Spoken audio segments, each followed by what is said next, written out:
Hi, I'm Max Bergman. And I'm Donatien Rui. And this is The Eurofile, a podcast where we look at Europe through a Washington lens.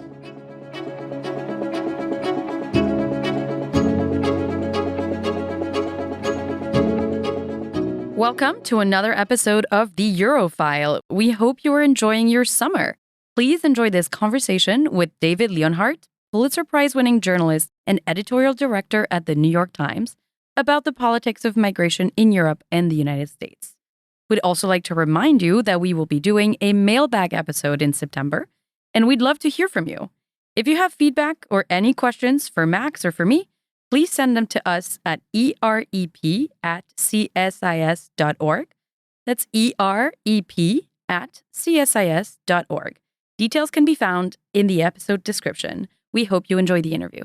We are thrilled to welcome David Leonhardt to the Eurofile. David is a Pulitzer Prize-winning journalist and editorial director for the New York Times.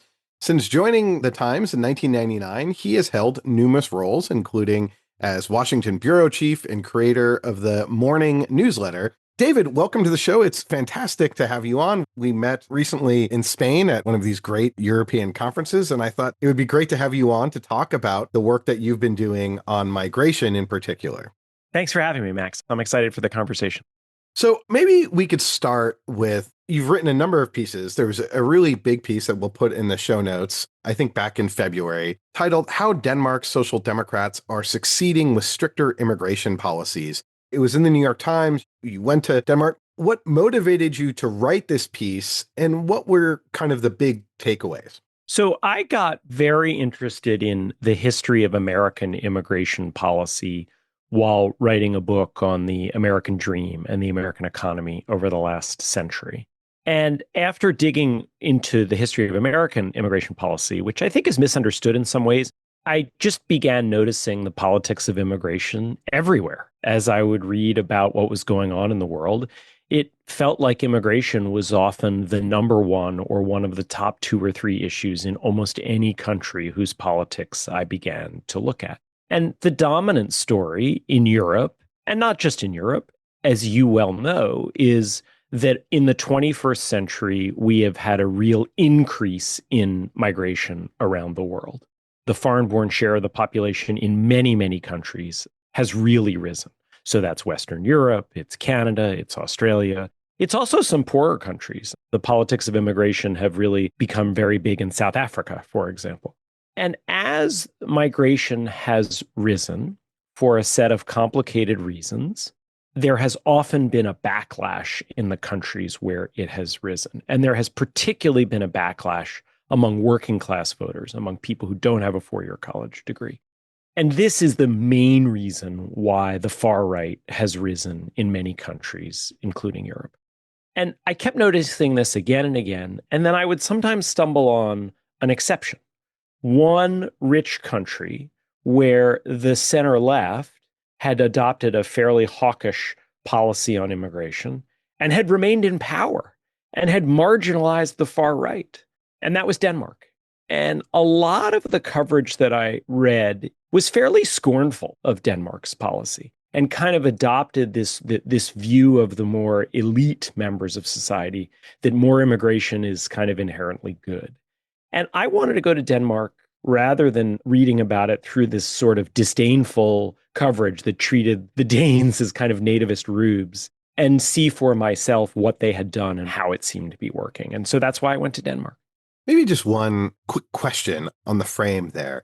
You know, I think the way I sort of had thought about the rise of the far right, particularly in the middle of the last decade, was that it was really driven by the 2008 crash, economic slump, technocrats were discredited, and that kind of helped break the two-party mold. And then in Europe, suddenly in 2015, huge amounts of migration, particularly from the Middle East, given all the instability there, particularly out of Syria, and that what had already happened was the far right had reemerged in European politics due to the financial crisis, and then migration sort of combined with the kind of economic discontent.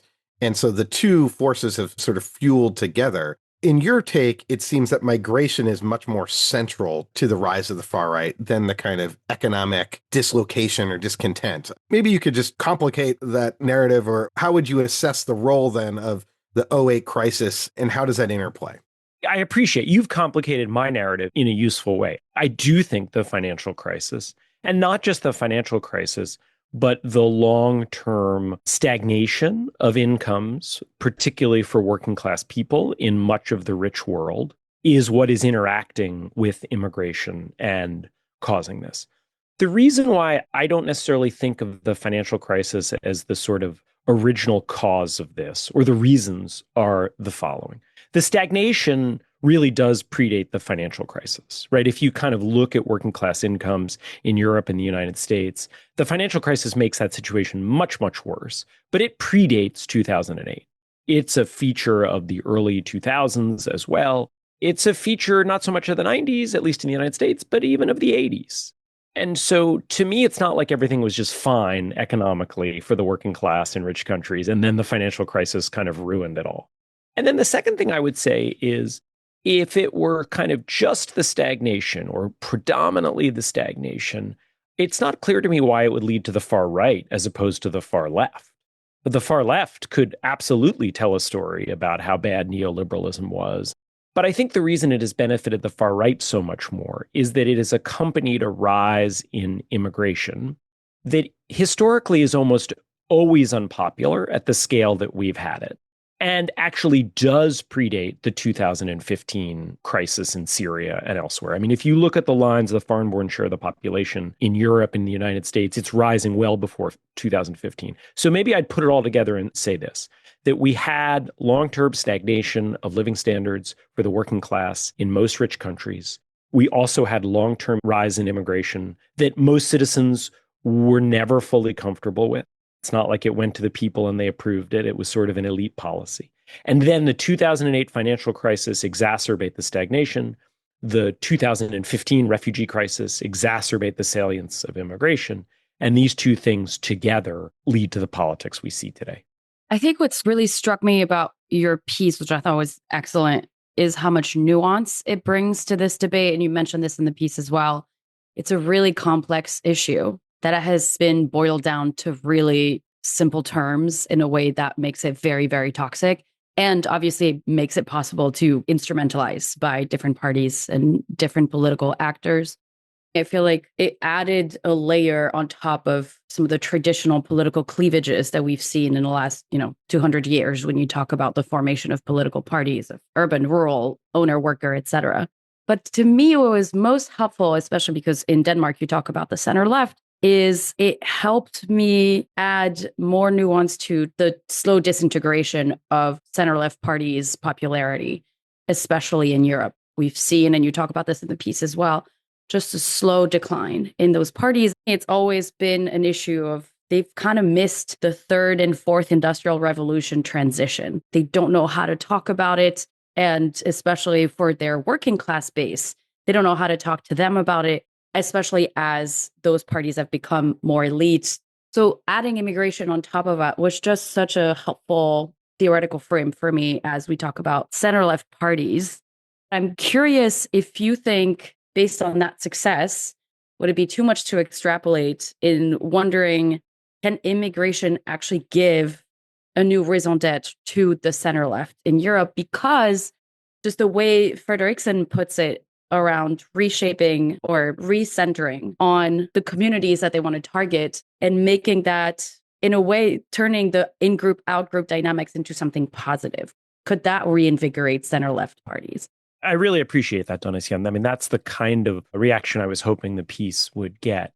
I think it's going to be very hard for the left to do what you just laid out, but I don't think it's impossible. And one of the things that I think is useful, particularly for people who are on the left and have a very hard time thinking about immigration as anything but a positive, I think it's really helpful to think about history here. And I should say, I'm in favor of immigration. I think it is a heroic part, particularly of the American story. I think it is. I'm an immigrant myself, so. Yeah, and that's the thing about the American story, right? To some extent, we all are, or our ancestors. I think the most effective way to be pro-immigration in this country is to be in favor of moderate immigration, because I think otherwise you're sort of sowing the seeds of the demise of a good immigration policy. And we are tragically seeing that right now with the Trump administration. So if you look at the history of immigration, let's think about what immigration is for the country that's receiving immigrants. It is a policy that expands the labor force. It is a policy that gives a country more workers. And historically, when you look back, actually, it was the left that often was skeptical of immigration and the right that was in favor of more and more immigration. Milton Friedman loved the idea of more immigration. To this day, chief executives love the idea of more immigration. Civil rights leaders were very skeptical of it. A. Philip Randolph, the great civil rights leader and labor leader in the United States, who might be my favorite American of all time, was deeply skeptical of immigration. Bernie Sanders, before he tried to kind of become the leader of the Democratic Party, was quite skeptical of immigration. And that just makes logical sense, right? If you have a very large increase in the labor force, it makes it harder for unions to organize. It introduces more labor competition. And what has happened is as the left, the center left and the far left have become ever more tied to kind of elite circles, ever more tied to the faculty lounge rather than the union hall. These more elite liberals have come to see immigration as a policy that diversifies a nation, which it does. And they've come to see it as a way to address long-term racial inequalities because immigrants are often of darker skin, particularly in the United States and Europe. And they have essentially said that to be in favor of more immigration is an unalloyed social good. It is a social justice policy. And to be against it is to be racist. And what many workers have said is, hey, you're not competing against many of the new arrivals for jobs and for housing. And you're going to call me a bigot for being worried about the downsides of immigration when you don't experience it yourself. And that is, I think, in large part why we have seen immigration really move so many working class voters to the right. And this is so important. It happens even when the arrivals and the citizens who already live there are of the same race. So yes, racism plays a central role in nativism and anti-immigrant feelings. However, look at the revolt against the Democratic Party in Texas. It's true in parts of Europe that first reacted to large numbers of Eastern European immigrants who are of the same race. You can see it in South Africa. You can see it in Taiwan. Skepticism of immigration often involves racism. It is not fundamentally about racism. Just to echo that, the Brexit, it was huge opposition to immigrants from Eastern Europe, particularly the quote unquote Polish plumber, while in the midst of the UK, the Indian population, the South Asian population was just seen as sort of naturally part of the UK because they had been assimilated over decades, but it was the anti-immigrant attitude towards Eastern European influx following the Big Bang enlargement in 2004. Yeah, which I think Britain's an important example, and you can see this again and again. Tony Blair's Labour Party was not honest with people, or at least vastly underestimated. I don't want to suggest they were willfully lying, how many immigrants their policies were going to lead to. And that is also a common feature. That is what happened in the United States. I mentioned before, I initially got interested in this by researching American economic history for my book. And it is unbelievable to go back and look at the 1965 debate over our law and the politicians who were advocating for that law, which were the members of the Johnson administration, and before that, the members of the Kennedy administration, and members of both the Democratic and Republican Party in Congress, promised repeatedly and very clearly, this bill is getting rid of our old immigration laws that unfairly give preference to Western Europe, and it's making it a first come, first serve, much fairer system. But they said again and again and again, and I lay out these quotes, this will not lead to a large change in the quantity of immigration. And for technical reasons involving family policy and loopholes and family being able to rejoin each other, they were just totally wrong about that. And so the very open immigration policies, or somewhat open immigration policies, that the UK and the United States and other countries have were not the product of forthright democratic, small d democratic political processes. They were often elite projects in which politicians did not give voters an accurate sense of what would actually happen. And so I understand why voters in so many countries have revolted after the fact. I think what's also particularly difficult for at least some parts of the political spectrum to have this kind of nuanced conversation is that it very much relies on values that they have defended for a long time around universalism and human rights and this concept of, well, we're doing well because we were lucky enough to be born here. So why are we closing the doors to these other people? So introducing that nuance is really hard, even though it makes a lot of sense, especially for their economic policies, but also because, I mean, I'm from Belgium. I can't blame some of my friends when they're like, well, we're a little confused because in some parts of Brussels, like people don't speak French or Flemish, or, it's just really hard to blame people for wanting to feel like their culture is still around. So these ideas of universalism get really shaken when you start talking about limiting movement. Could this kind of more nuanced conversation, if we're able to have it in the way the political space is today, can it trigger a broader reshaping of how movement works across the world these days? What's your view of where this could be going? Yes, I always try to check my instincts when I'm about to say that I'm optimistic because I'm optimistic by nature. And so I don't know when I'm optimistic about something, is it actually grounded in reality or is it because I'm optimistic by nature and I kind of don't know how to operate in the world without having a little bit of hope? So with that caveat, I'm a little bit optimistic about the future of immigration policy. I don't at all think we're guaranteed to get a better policy. I'm deeply alarmed by the cruelty of the Trump administration policy in the United States. But I think what we've seen in both the United States and Europe is the pro-immigration advocates who are both kind of progressive liberals and corporate conservatives who have pushed for more and more immigration have overreached. They've gotten out of step with the population. It's helped lead to Trump's election. It's helped lead to the far right in Europe. It's helped lead to Brexit, et cetera. And I think the center, not all of the center, and I think large parts of the kind of elite far left are still in denial about this, as well as parts of the kind of libertarian right are also in denial about it. But I think growing parts of the center are grappling with just how badly out of step they've gotten with public opinion. And so in Europe, we see a lot of countries that at first, including the center left, that at first didn't like Denmark's policy and criticized Denmark have now come to the Danish leaders, including Mette Frederiksen, the prime minister, whom you referred to, Donatien, and said, tell us more about what you've done. We want to do more of this.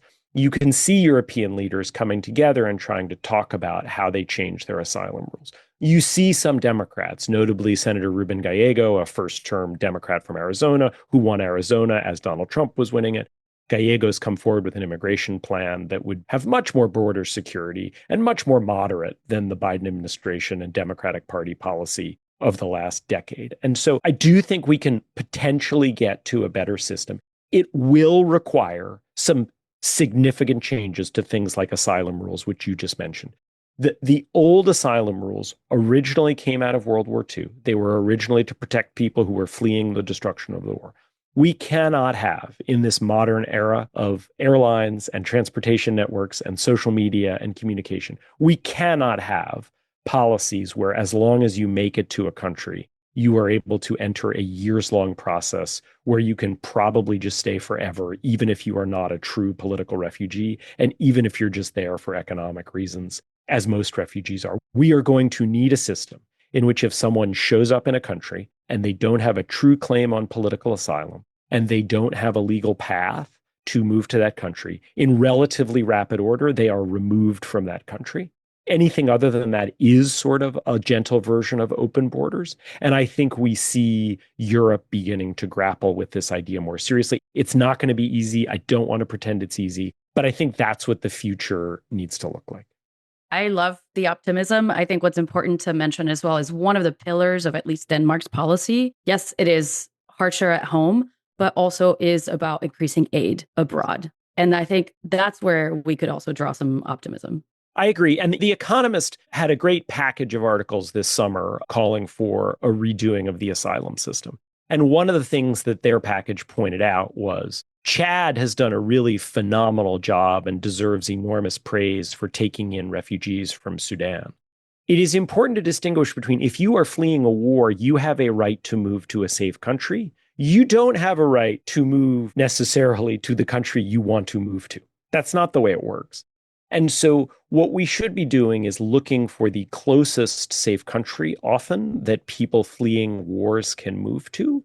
And we should be giving those countries like Chad a lot more aid, right? So people who are fleeing Ukraine don't necessarily have a right to move to the United States or the UK. Many of them are going to end up in Poland, for example. The world owes Poland a lot more aid to help with that transition. It owes Chad that. And that is a better system than sort of an inchoate system where people fleeing war just sort of disperse around the world and then make this kind of odd transition from being actual political refugees to being economic refugees because they aren't just fleeing for safety. They are trying to pick the country that they go to. And I know this may sound harsh, but countries that are democracies do not have to accept, and in fact will not accept, any more than a small fraction of people who would like to live there. That's just the reality.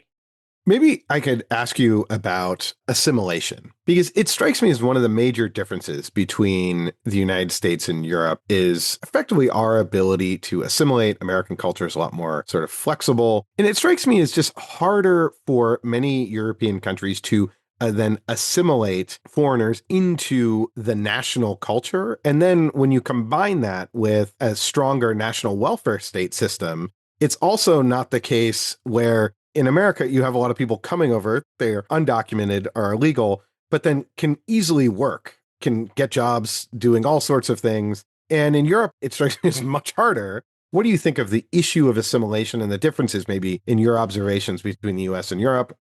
First of all, I think we need to reclaim assimilation as a positive word.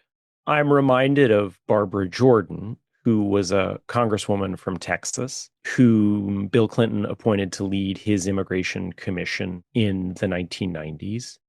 I tell her story in my book, and she said at one point, we need to reclaim the word Americanization. She basically said the bigots have stolen it, and those of us who believe in America, in civil rights, need to reclaim it. I think she was right, and I think that the same is true of assimilation, whether it's assimilation or integration, you name it. This idea that people who come to a society over time, it helps them and it helps the society, the fabric of the society, if they do not remain separate from it, but both keep many of their own traditions and also integrate with society. The United States has a phenomenal record of doing this, right? We know it. It's not that people who come from China or Jews who come from Eastern Europe or Mexicans who come from Mexico abandon their old culture, their old food, their old music, their old interests. They don't. They hold on to them. Their children and grandchildren and great-grandchildren who sometimes have never even been to the home country hold on to these cultures, but they also become American. And that has served the United States extremely well. The single most encouraging thing about immigration in the United States is that the best social science research suggests that the immigrants of the last few decades have followed a similar upward trajectory of the immigrants of the late 1800s and early 1900s. So immigration really works for the most part so well in the United States. Doesn't mean it doesn't have downsides. It does have downsides. It's reasonable for people to want to limit it, particularly illegal immigration. This issue is just much tougher in Europe. In part, Max, because of the issues that you noted. There's both the kind of World War II history. There's the fact that originally most European states are to some degree or another ethno or religious states in the way the United States was less of one. It is also the case that they have the welfare state. And then one of the things that I was really struck by in Denmark, and this is an uncomfortable subject, but the immigrants to the United States don't come dominantly from a single culture, whereas many of the immigrants to Europe recently have come from the Middle East or from North Africa and are Muslim.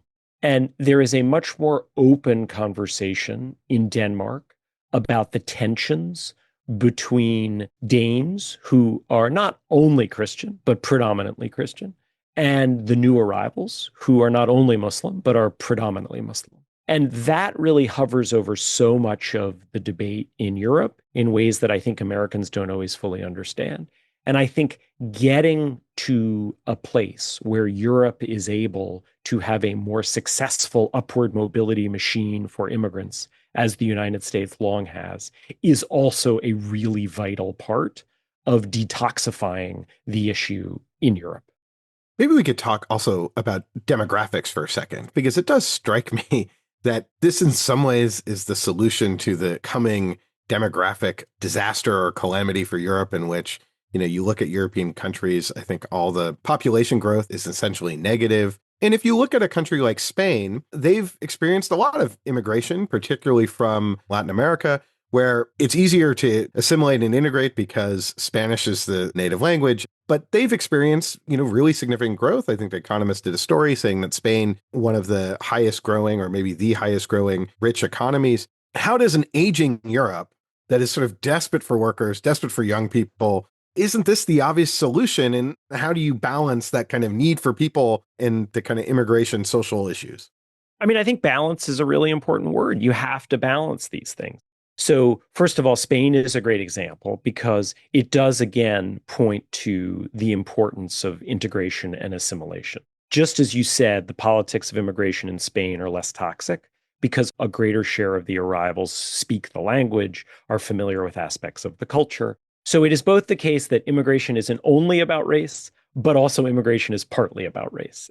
So if you suddenly had the foreign-born population of Spain go to 40%, all from Latin America, I am confident you would have a political backlash. But it is also the case that it's just easier.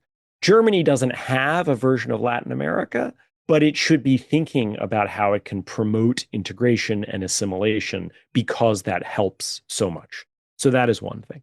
A second thing is these countries are going to need more immigration. They're just going to need to do it smartly because otherwise it will be unsustainable and will produce a democratic backlash. And so we should be trying to get to a situation where they can have immigration without the backlash, which means legal immigration. It means saying no to people. It does mean relatively quickly deporting people who do not have legal permission in order to be there, which, by the way, is more humane anyway. It's much more humane to deport someone after a month than allow them to live in your country for 5 years and set down roots and then deport them. And the only other thing I would add is sometimes when people are having this conversation, they try to wish away a part of economics. And so you'll hear people say, boy, we really need immigration because it'll keep the cost of our services down. But they ignore the other side of that coin. So when you say we need immigration because it will keep the costs of our services down, part of what you're saying is we need immigration because it will keep wages down, right? Without immigration, wages in the restaurant sector and the healthcare sector will be too high because we won't have enough workers, and it will make healthcare and restaurant meals more expensive. Well, that's true, but I also hope the people who say that take a minute to reflect on why it might be that someone who already lives in your country and works as a nurse in the healthcare sector, or works as a cook or a waiter or a waitress in the restaurant sector might look at that and say, I'm not sure I'm in favor of a policy that's going to reduce wages in my sector. I think I'd rather have a policy where there are fewer people like me in my sector and I get a higher wage and you have to pay more for it. And so there aren't free lunches in this debate. We do need more immigration. We need it with assimilation. And we should acknowledge that in doing that, we are likely to lower the wages of workers in certain sectors, and we should be empathetic for why they might want more moderate levels of immigration than the consumers in those sectors would want.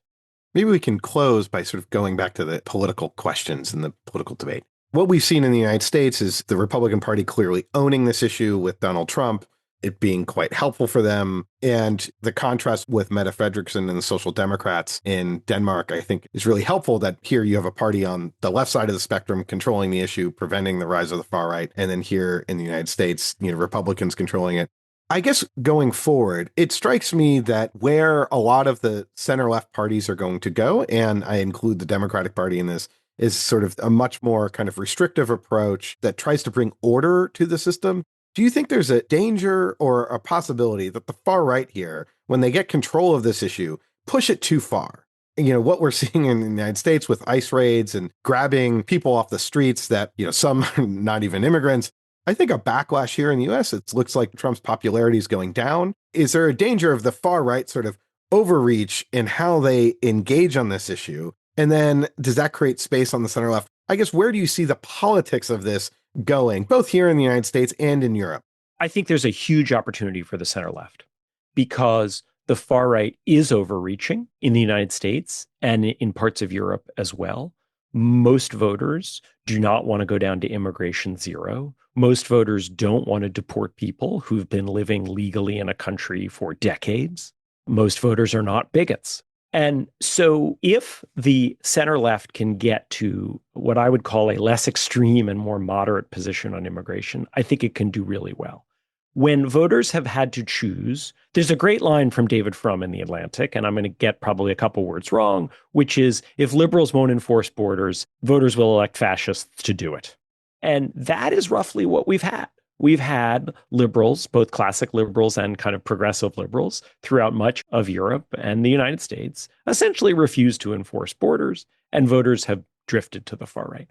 But if you can instead get a center left that does support order, as you just said, Max, that does call for moderate levels of immigration, that does talk about the importance of assimilation and integration and the benefits of immigration, I'm relatively confident that voters will choose that over a nativist, far right, harsh approach. And why do I have that confidence? My guess is some of your listeners might be hearing me holding up Denmark as an example and say, Denmark, come on, it's a tiny country. It's got as many people as Wisconsin. How are you saying we could take any lessons from Denmark? It's not just Denmark. You look around the world. I know Keir Starmer has struggled in England since he won, but he won in part by taking a more hawkish stance on immigration than Labour had taken before him. You look at the United States. Barack Obama was a much more hawkish president on immigration. He won election twice. You look at the Democrats who won even in Trump states. I've already mentioned Ruben Gallego. It's a much longer list. It's Alyssa Slotkin in Michigan. It's Tammy Baldwin in Wisconsin. It's a whole bunch of members of the House of Representatives whom most Americans have never heard of. Almost every single one of them ran ads that criticized the Biden administration's open border-ish policy. It wasn't actually open, but boy, it was pretty open. And so there is voluminous evidence that when the center left takes an approach that says, hey, I'm in favor of immigration, but I'm in favor of legal immigration, I'm in favor of moderate immigration, that approach actually can win. And this notion that Democrats and center left in Europe just has to never talk about immigration and try to change the subject, which you often hear from the kind of far left, just isn't consistent with the evidence. When they try to do that, they tend to lose. When they adopt a moderate policy and then are able to move beyond it and talk about economics and other things, they often win.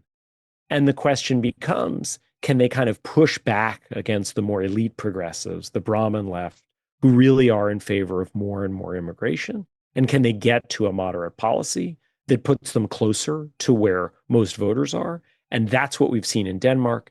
And it's not just Denmark.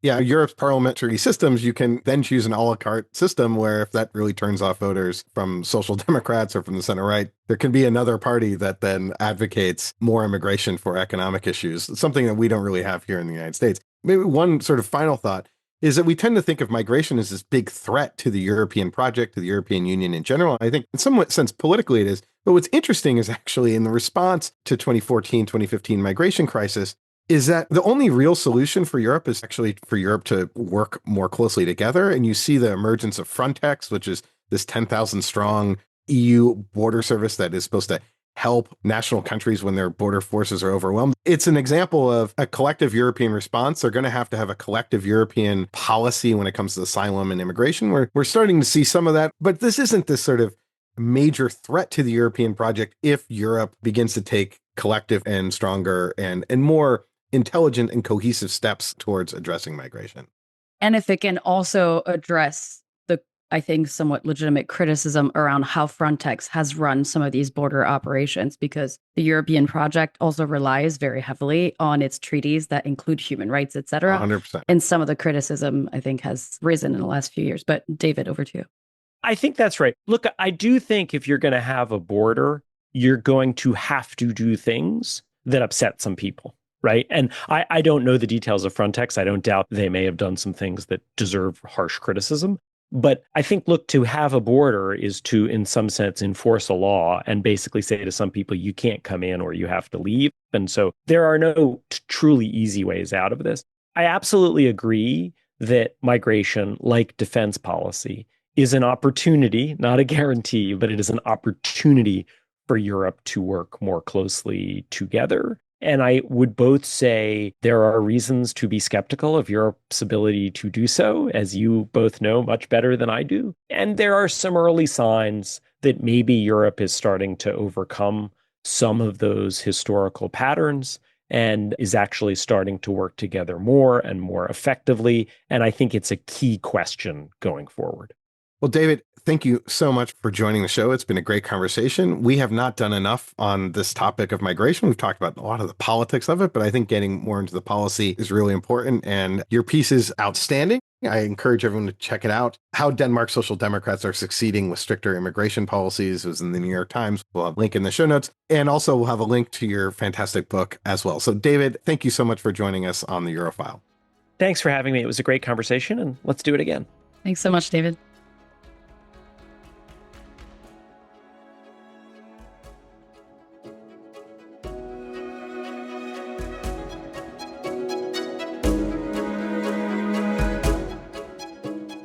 That's it for today's episode. As always, if you enjoyed the show, please subscribe and leave us a review wherever you get your podcasts. You may also be interested in our sister podcast, Russian Roulette, which covers the latest on Vladimir Putin's Russia and the ongoing war in Ukraine.